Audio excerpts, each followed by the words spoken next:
കടലിനടിയിൽ കണ്ടെത്തിയ alien ship എന്ന് തോന്നിക്കുന്ന ഒരു അജ്ഞാത വസ്തു.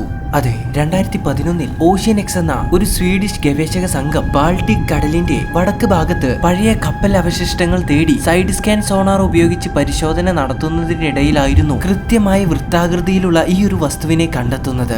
ഏകദേശം 90 മീറ്റർ കടലിന് ആഴത്തിൽ കിടക്കുന്ന ഏതാണ്ട് ഈ ഒരു വസ്തുവിന് 60 മീറ്ററോളം വ്യാപ്തിയുണ്ട്. എന്നാൽ ഈ ഒരു വസ്തുവിന്റെ ചിത്രം പുറത്തുവിട്ടതോടെ ഇതൊരു തകർന്നു വീണ UFO ആകാമെന്നും അല്ലെങ്കിൽ ഇതൊരു ഏലിയൻ സ്ട്രക്ചർ ആകാമെന്നും അതുമല്ലെങ്കിൽ ഇത് ഏതെങ്കിലും പുരാതന മനുഷ്യനിർമ്മിത വസ്തു ആകാമെന്നുമൊക്കെയാണ് ആളുകൾ പറഞ്ഞത്.